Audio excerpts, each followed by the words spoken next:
Hello everyone. आज हम BSc part second का paper third electronics and solid state devices का यूनिट सेकंड स्टार्ट करने जा रहे हैं, जो कि है रेक्टिफायर्स के बारे में हम पढ़ेंगे इसमें। तो बेसिकली रेक्टिफायर्स होते क्या हैं, रेक्टिफिकेशन क्या है। रेक्टिफायर्स को हिंदी में दिष्टकारी कहा जाता है। और जो रेक्टिफिकेशन जो कि प्रोसेस है रेक्टिफिकेशन, जिसे कि दिष्टकरण कहा जाता है, वो है क्या, कोई भी ऐसी प्रोसेस और टेक्निक जिसकी वजह से हम एसी को डीसी में कन्वर्ट कर पाएँ, वो रेक्टिफिकेशन कहलाती है।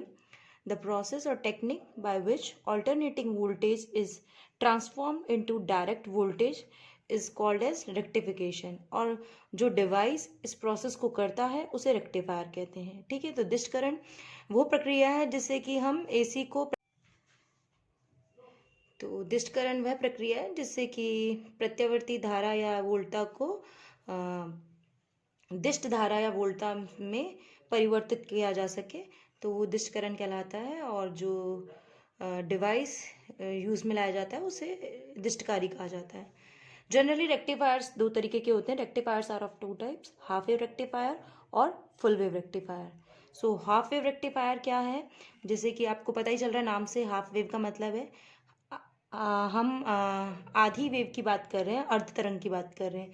फुल वेव का मतलब है पूर्ण तरंग की बात कर रहे हैं। वो रेक्टिफायर जिससे कि अर्ध तरंग आधी जो वेव है वो उसका रेक्टिफिकेशन हो पाए, वो हाफ वेव रेक्टिफायर कहलाएगा। और वो दिष्टकारी जिसकी वजह से पूरी एक साइकिल, कंप्लीट साइकिल है, फुल वेव का रेक्टिफिकेशन हो पाए, वो फुल वेव रेक्टिफायर रहेगा। तो हाफ वेव रेक्टिफायर क्या हुआ, only half cycle of input current और वोल्टेज इज यूज्ड। और फुल वेव रेक्टिफायर क्या है, full cycle of input current और वोल्टेज इज यूज्ड। तो रेक्टिफायर्स जो हमारे हैं वो हैं हाफ वेव रेक्टिफायर और फुल वेव रेक्टिफायर। तो इनको डिटेल में पढ़ना चाहेंगे तो सबसे पहले स्टार्ट करते हैं half wave rectifier. So let's start half wave rectifier. Half wave rectifier जिसमें कि एक कंप्लीट साइकिल ना होकर एक हाफ साइकिल ही रेक्टिफाई होगी। तो हमने हाफ वेव रेक्टिफायर का सर्किट बना लिया है। और हाफ वेव रेक्टिफायर सर्किट में चाहिए क्या, हमें पता है रेक्टिफायर का काम क्या है, एसी को डीसी में कन्वर्ट करने का। और जो एसी का सोर्स क्या हो सकता है, कोई ट्रांसफार्मर हो सकता है। तो हमने एक ट्रांसफार्मर बना लिया है। उस ट्रांसफार्मर की जो प्राइमरी कॉइल है उस पर हमने कोई इनपुट वोल्टेज वी दी है, जिससे कि हमें उसकी सेकेंडरी कॉइल पे म्यूचुअल इंडक्शन के कारण जो सेकेंडरी कॉइल पे जो वोल्टेज मिल रही है वो वीएस मिल रही है। ठीक है, और ये डायोड का एक सर्किट में सेकेंडरी कॉइल से हमने डायोड लगा दी है और उसके साथ एक रेजिस्टेंस, लोड रेजिस्टेंस जोड़ दिया है। तो ये बेसिकली हमारा एक तरीके से इनपुट सर्किट हो गया है और ये हमारा आउटपुट सर्किट हो गया है। ठीक है, तो जो इनपुट सर्किट पे क्योंकि ट्रांसफार्मर है एसी प्रोवाइड करवाएगा, और जो डायोड और जो रेजिस्टेंस का जो कॉम्बिनेशन है जो कि एक रेक्टिफायर की तरह बिहेव कर रहा है, वो हमारे इस एसी को डीसी में कन्वर्ट करने की कोशिश करेगा। कोई भी रेक्टिफायर कंप्लीटली किसी भी एसी को कंप्लीट डीसी में कन्वर्ट नहीं कर पाता। उसमें एसी का कंपोनेंट, उसके आउटपुट में एसी का कंपोनेंट मौजूद रहता है। उस एसी के कंपोनेंट को रिमूव करने के लिए आगे और भी सर्किट या और भी टेक्निक्स यूज़ करी जाती हैं, वो हम आगे पढ़ेंगे। लेकिन जो हमें आउटपुट जो मिलेगा उसमें वो हमें मिलेगा तो डीसी, लेकिन वो कंप्लीट डीसी नहीं होगा, उसमें कुछ एसी का कंपोनेंट भी होगा। और वो जो एसी का कंपोनेंट जो डीसी में आता है उसे हम पल्सेटिंग एसी बोलते हैं। ठीक है, तो बात करते हैं सर्किट की। ये एक कॉइल है, प्राइमरी कॉइल, जिसपे वी आई इनपुट दिया हुआ है। और वी आई हमने कितना दिया है, वी आई जो है इनपुट वोल्टेज है इस जो हम ट्रांसफार्मर को दे रहे हैं, और वो मान लीजिए हम ईपी साइन ओमेगा टी, ठीक है, इतना दे रहे हैं किसी प्राइमरी कॉइल पे। ठीक है, तो जो हमारा सेकेंडरी कॉइल है, जो ट्रांसफार्मर की जो सेकेंडरी कॉइल पे है, उस पे म्यूचुअल इंडक्शन के कारण जो आउटपुट वोल्टेज इंड्यूस होगी वो कितनी हो जाएगी, N E P sine omega T. जैसे कि आपने ट्रांसफार्मर जो प्रीवियस क्लासेस में पढ़ा होगा, छोटी क्लासेस में, कि जो एन होता है वो नंबर ऑफ टर्न्स के बराबर, कॉइल्स पे जितनी हमारी कॉपर की जो वायर जो लपेटी हुई होती है उनके बराबर होता है, वो एन वो होता है। तो वी आई आपने ई पी साइन ओमेगा टी हमने इनपुट पे दिया, और वी एस पे जो हमें मिला वो N E P sine omega T. Still it is a input voltage, ठीक है ना, सेकेंडरी कॉइल पे इनपुट वोल्टेज है। अब अगर इस इनपुट जो वोल्टेज है वो जब जैसे ही इन पॉइंट्स पर आएगी, मतलब आपका जो रेक्टिफायर जो सर्किट है इस पे आएगी, तो आपका जैसे ये मान लीजिए साइकिल है, पॉजिटिव हाफ साइकिल है और नेगेटिव हाफ साइकिल है। तो जैसे ही ये आपका इन टर्मिनल्स पर आएगी तो एक टर्मिनल पॉजिटिव आ जाएगा और उसके रिस्पेक्ट में दूसरा टर्मिनल नेगेटिव हो जाएगा, और अगली साइकिल जैसे ही जाएगी तो प्रीवियस वाला जो पॉइंट है वो नेगेटिव हो जाएगा और जो सेकंड पॉइंट है वो पॉजिटिव आएगा। तो इस केस में जैसे डायरेक्शन जो डायोड का है वो डिसाइड करेगा कि कौन सी साइकिल की वजह से डायोड ऑन रहेगी या डायोड वर्क करेगी या डायोड कंडक्टिंग मोड में रहेगी। तो मान लेते हैं सपोज कि जैसे ही पॉजिटिव हाफ साइकिल इस तरह से आ रही है कि जो हमारा ए पॉइंट है वो पॉजिटिव हो जाता है और जो बी पॉइंट है वो नेगेटिव हो जाता है, ठीक है।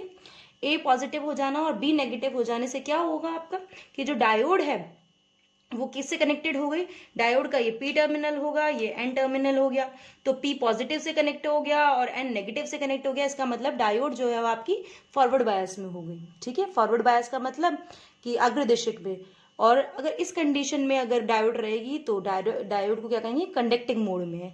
इस कंडीशन में कंडक्टिंग मोड में है तो इसका मतलब जो आपका जो पॉजिटिव हाफ साइकिल है वो रेक्टिफाई होगी।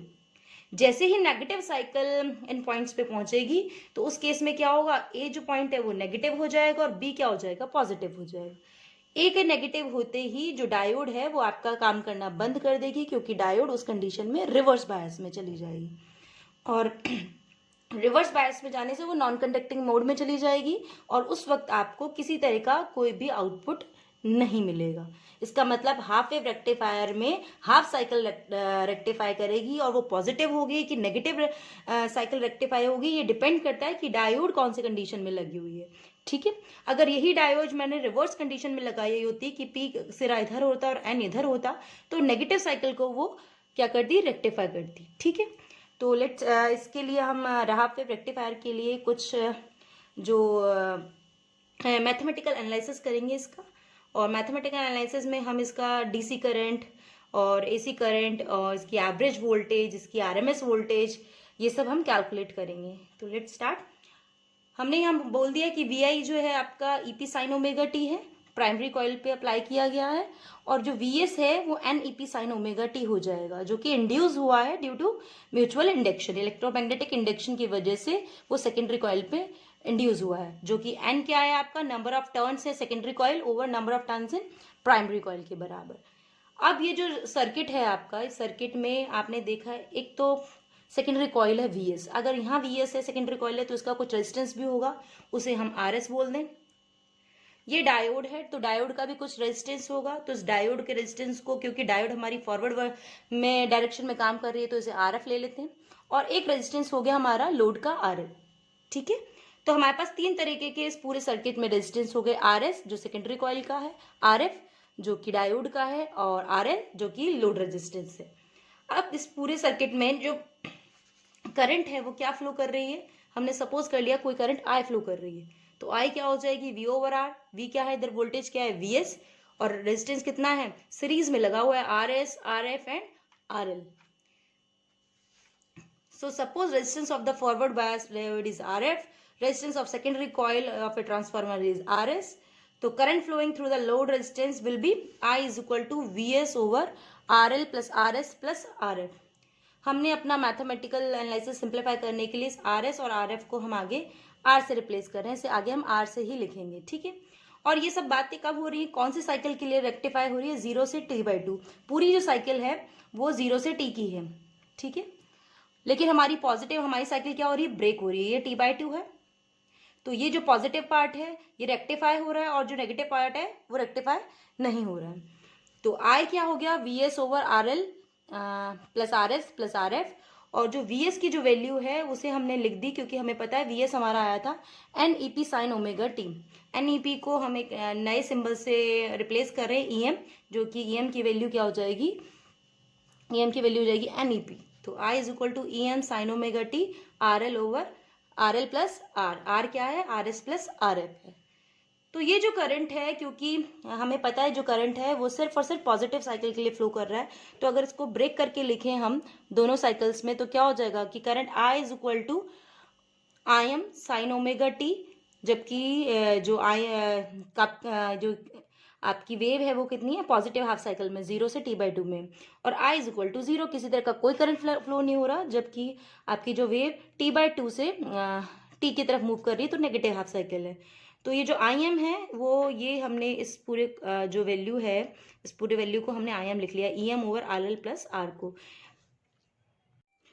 तो ये जो आई एम की वैल्यू है वो है E M over R plus R L.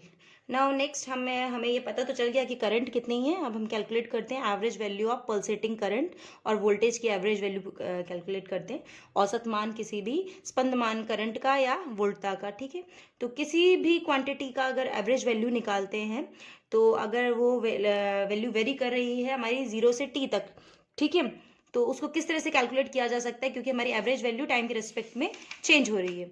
तो average value of current I with respect to time will भी कितनी हो जाएगी, आई डी सी की बात करें, डायरेक्ट करंट, क्योंकि हम आउटपुट पे बात कर रहे हैं, I D C is equal to 1/t 0 से t आई डी टी। पूरी साइकिल के लिए इसको इंटीग्रेट करेंगे। करंट हमें पता है, इसको अगर ब्रेक करके लिखा जाए तो क्या लिख सकते हैं इंटीग्रेशन को, 0 से t/2 और t/2 से t के लिए। ठीक है, तो ये जो t/2 से t है, ये तो क्या हो जाएगा, 0 वैल्यू हो जाएगी, और जो 0 से t/2 है उसकी i की वैल्यू कितनी थी, आई M sine omega T D T. इस इंटीग्रेशन को अगर हम सॉल्व करेंगे तो हमारी जो वैल्यू आएगी वो कुछ इतनी आएगी, ये आई एम बाहर आ जाएगा, आई M over T sign omega T D T का जो इंटीग्रेशन होगा कितना हो जाएगा, minus cos omega T over omega, और जो लिमिट्स हैं वो हैं 0 से t/2। आपको पता ही है ओमेगा टी जो होती है वो इक्वल होता है 2 पाई के।